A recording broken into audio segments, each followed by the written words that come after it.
In the name of the Father, and of the Son, and of the Holy Spirit. Amen. A reading from the Gospel of Luke, chapter 1, verses 26 to 38. In the 6th month, the angel Gabriel was sent by God to a town in Galilee called Nazareth, to a virgin engaged to a man whose name was Joseph, of the house of David.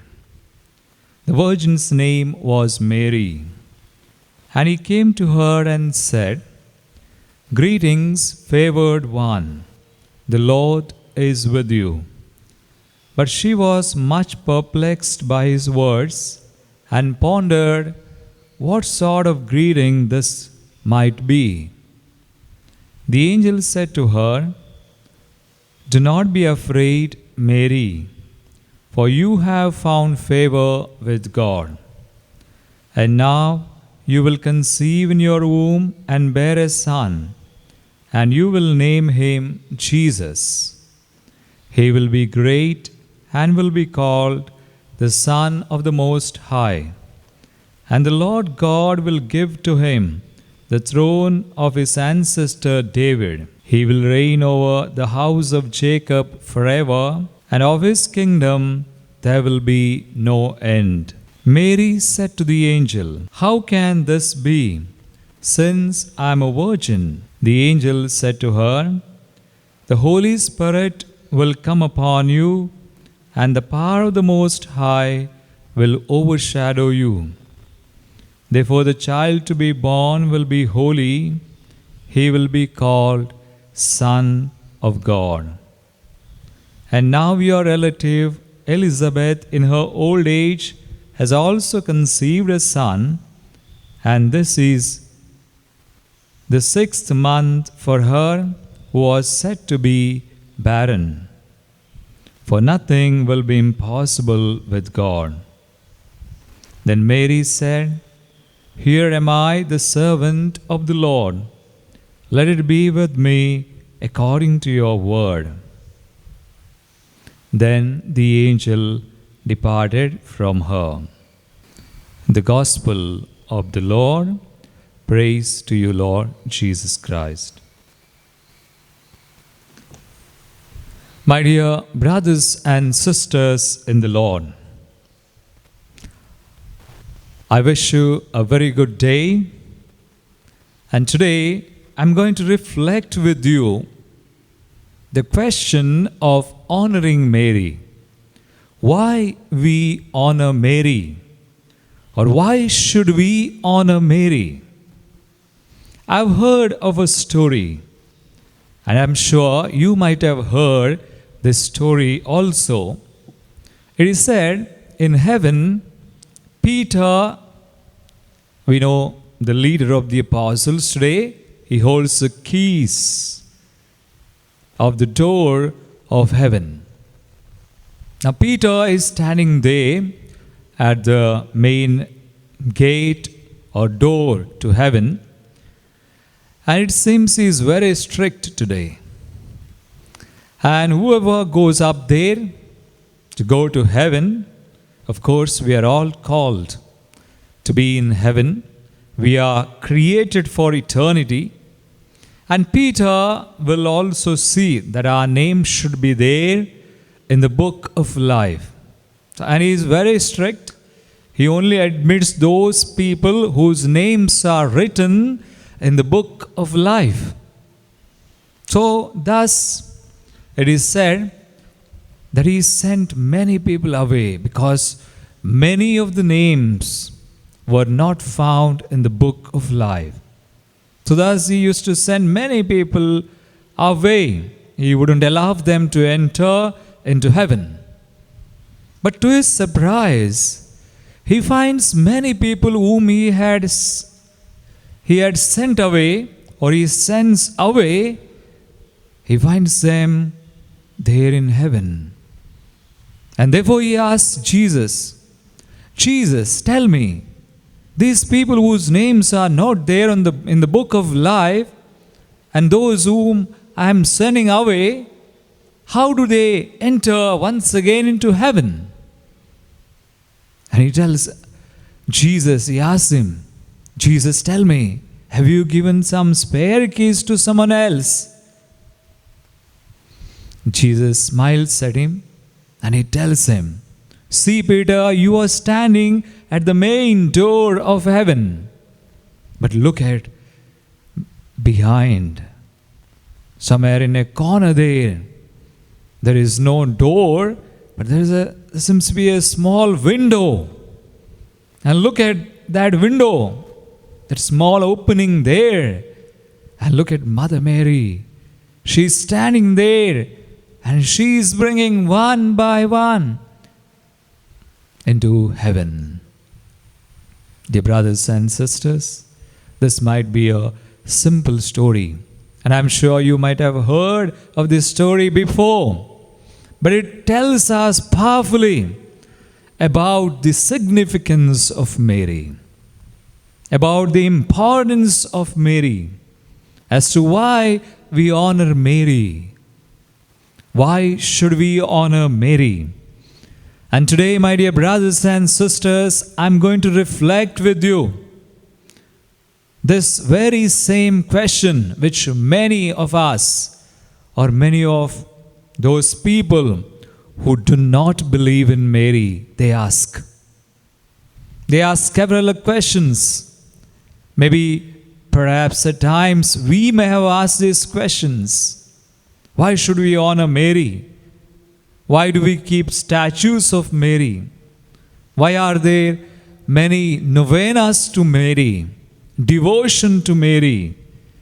Why do we put flowers? Why do we keep flowers? And why we give, as Catholics, so much importance to Mary?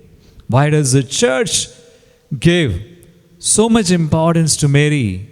Why are there many titles to Mary? Take the litany of Mary. There are many titles to Mary.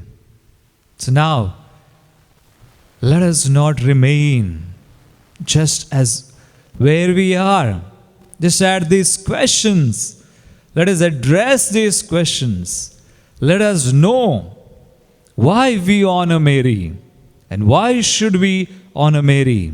And therefore, I am going to reflect with you today based on the scripture. I am going to give you today scriptural basis for honoring Mary. Therefore, brothers and sisters, today, before we ask this question, why we honor Mary, why should we honor Mary, we need to think and reflect and understand that God the Father, Son and Holy Spirit, all three of them, Godhead, has honored Mary. God the Father, Son and Holy Spirit, they have honored Mary before you and I could honor Mary. And where do we come to know? Of course, Bible is not written about Mary. Bible is written about Jesus. It's about our salvation history that we get in our Bible. But there are references to Mary. And if you ask me, there are references to Mary from book 1 till the end. From the book of Genesis, and we find references also in the book of Revelation. But the question today, why do we honor Mary? Or why should we honor Mary?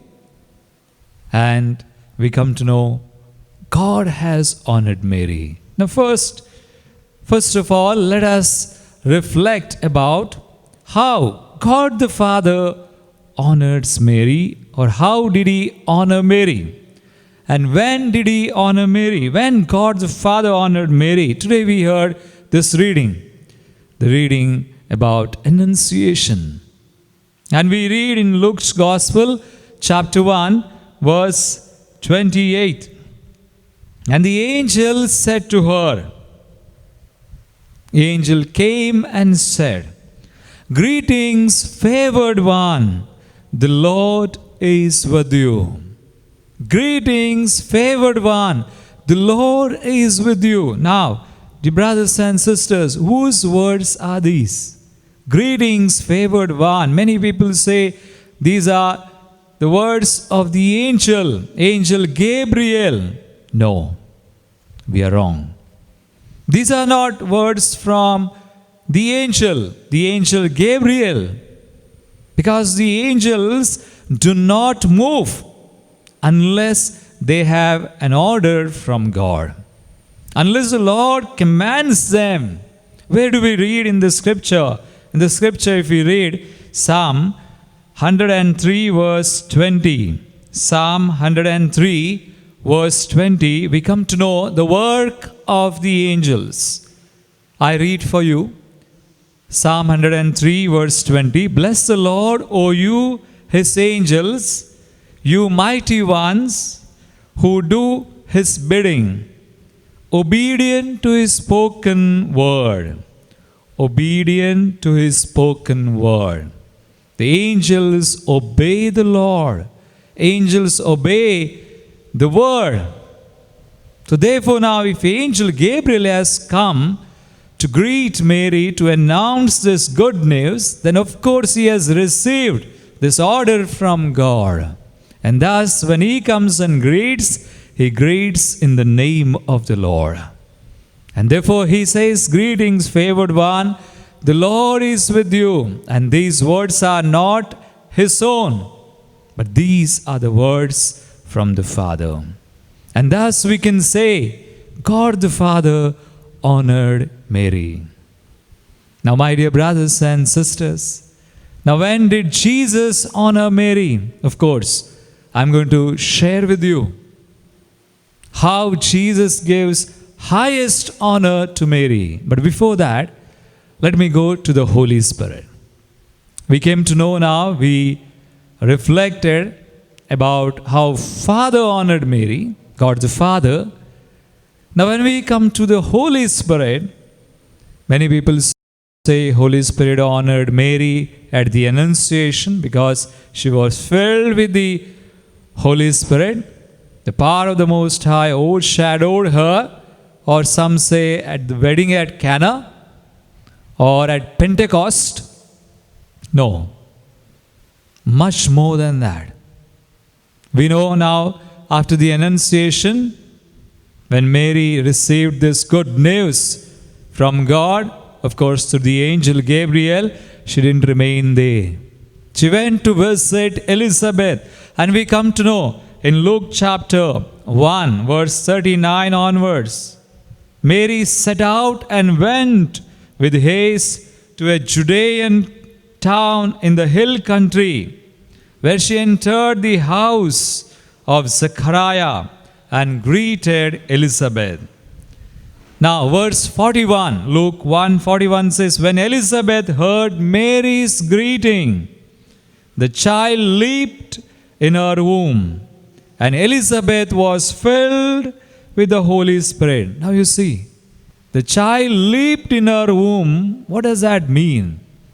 Now that means the child was filled with the Holy Spirit. Now not only child, now Mary has gone to Zechariah's house or the house of Elizabeth. Now if Mary has gone there, who else has gone? You know, in the tradition there is a prayer, beautiful prayer, prayer to invite the Holy Spirit. And the prayer is this. I heard this prayer many years ago, but I still remember this prayer and I pray this very often. And today I am going to teach you this prayer. Learn this prayer. If you want to invite the Holy Spirit through the intercession of Mary. Why? Because Holy Spirit is the real husband of Mary. Mary conceived, many people say by the power of the Holy Spirit. That's wrong. Mary did not conceive by the power of the Holy Spirit, but Mary conceived by the Holy Spirit. It's a direct intervention of God. So Jesus was born by the Holy Spirit there. So Holy Spirit is the real husband of Mary. Then what about Joseph? He is a foster father. We are not saying he has no importance. He has importance. As a foster father, such a good man, righteous man, Saint Joseph. But here we know for sure, the scripture tells us, the church teaches us, when we recite, I believe we know, she conceived by the Holy Spirit. The Holy Spirit is the real husband. So this prayer that comes from the tradition, as Catholics we also have tradition. Don't forget the tradition. And the tradition teaches us this prayer. And the prayer is this: come, Holy Spirit, come through the powerful intercession of your beloved bride, Mary. Come, Holy Spirit, come through the powerful intercession of your beloved bride, Mary. And when we invite the Holy Spirit, through the intercession of Mary, He comes. And that is what happened when Mary visited Elizabeth. Holy Spirit has gone. And Holy Spirit fills the child with the Holy Spirit. And not only child, even Elizabeth is filled with the Holy Spirit. Now you see, the Word of God tells us, Luke 1, chapter 1, verse 42 or so we read, 42. Before that, one more verse. Elizabeth heard Mary's greeting, the child leaped in her womb, and Elizabeth was filled with the Holy Spirit and exclaimed with a loud cry. What did she say? Blessed are you among women, and blessed is the fruit of your womb. Now, whose words are these? Blessed are you among women, blessed is the fruit of your womb. These are not words of Elizabeth, but she was filled with the Holy Spirit. These are words prompted by the Holy Spirit. You see now what has happened? When Mary visits Elizabeth, the Zacharias' house, child and the mother both are filled with the Holy Spirit. Not only that, now Holy Spirit turns to Mary and honors Mary. So now we came to know God the Father honored Mary. God the Holy Spirit honored Mary. Now who is left? Jesus. Now Jesus, as I said, Jesus gave highest honor to Mary. And where do we read? How do we understand that? We read that in John chapter 2. John 2, we have that miracle, first miracle, the wedding at Cana, which Jesus performed and revealed His glory. Now at the wedding at Cana, what did Jesus tell Mary? Verse 4. Jesus said to Mary, woman, what concern is that to you and me? Jesus calls Mary woman. Now wedding at Cana, my dear brothers and sisters, we know this is the beginning of the public life or mission of Jesus. So at the beginning of His public life and mission, Jesus calls Mary in this word, addresses her as woman, and also at the end of His life and mission, when He was dying on the cross, we read in John chapter 19, verses 26 and 27. 26, Jesus said, woman, here is your son. Once again, Jesus addressed her as woman at the beginning of the mission and at the end of His mission. Now, why did Jesus call her woman? Many people might confuse you. They might put some doubt in your mind. They might say, Jesus called Mary as woman. Why do you call her Blessed Virgin Mary and Virgin of Virgins and so many titles and litany, so many names to Mary? Why do you exalt her? Now if we understand why Jesus called her woman, and many people say by calling her woman, Jesus has belittled her. No, that's wrong. Jesus never belittles Mary. Jesus held her in highest honor, highest respect. So this woman word, we need to understand this word. Why did Jesus call her woman? There is a reason. And he calls her specifically with a reason in his mind. And the reason is this. And that we need to go back to Genesis chapter 3, verse 15. So when we read there in Genesis chapter 3, 15, we come to know God had said about woman and serpent or Satan. Verse 15, Genesis 3:15, I read, I will put enmity between you and the woman, and between your offspring and hers. You and the woman, the devil and the woman. Now, this is the time, wedding at Cana, beginning of Jesus' public life and mission. Now listen to me carefully. If you can understand this and can remember for the rest of your life, you will remain a good Catholic. And you can answer anyone who ever asks you questions about Mary. And why did Jesus call her woman? Just the other day, someone called me over the phone and asked, Father, please tell me why Jesus called her woman. I don't understand. I told her we need to understand our scripture well. We need to study, learn. And here, why Jesus called her woman? With a reference to Genesis 3:15. Now Jesus was telling her at the beginning of his life, public life and mission, he was addressing her as woman in the way he was telling her, mommy or mother, so far our life was hidden. Maybe Jesus was, when he began the ministry, he was 30 years old. We come to know in the scripture. Now so far our life was hidden. So far, people know us as you as my mother and me as your son. That's all. But from today, our relationship takes one step further.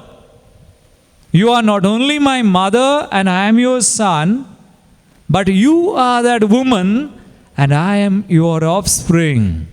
You are the woman, I am your offspring, and so far, our war against Satan was hidden, and from today it is an open war against Satan.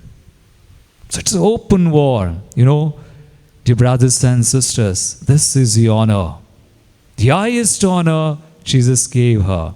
Not only that, today do you know Satan cannot win against two people. One is Jesus, the other one is Mary. So as Catholics, we need to hold on to two things. And those two things you should never give up, come what may. Today, times are very difficult. We may not have a chance to go to church. We may not have a chance to participate in the Holy Eucharist. It's very sad. But let us not lose hope. Let us not give up these two things, because Satan is attacking two main things that Catholics are having. One is Eucharist. The other one is Mother Mary.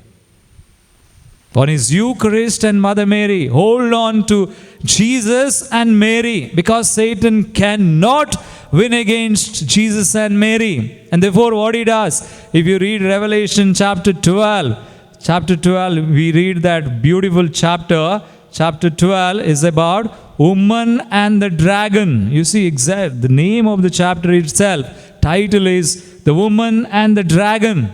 And you read about the war, that is battle that is going on between woman and the dragon. And finally, the dragon cannot win against woman. So what he does in verse 17, the last verse of the chapter 12 of Revelation, verse 17 says, Then the dragon was angry with the woman and went off to make war on the rest of our children. Who are they? Rest of our children? You and I. And it is said here clearly, the Word of God tells us, those who keep the commandments of God and hold the testimony of Jesus. Those who keep the commandments of God and those who hold testimony of Jesus. So it's not easy. Satan is attacking us today, attacking Catholic families. and attacking these two main things, Eucharist and Mary. So what shall we do?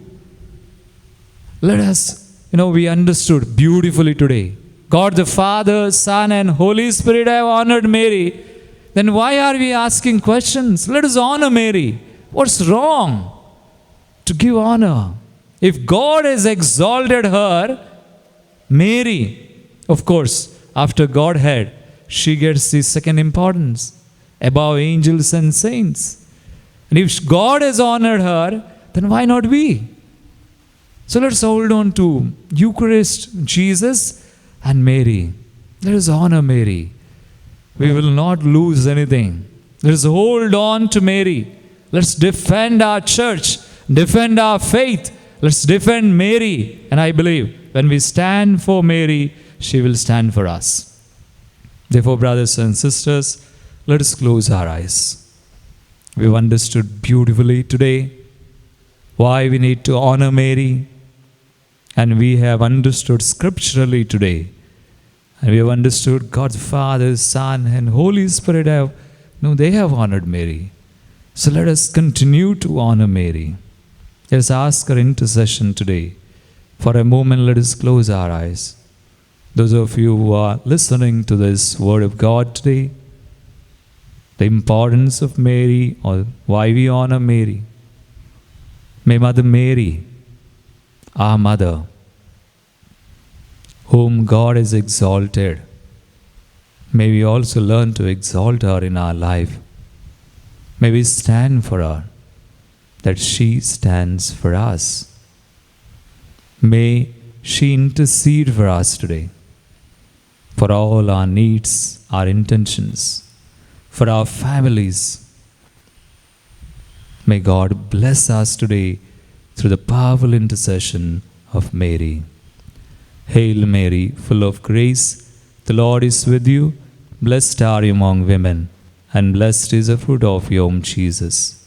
Holy Mary, Mother of God, pray for us sinners, now and at the hour of our death. Amen.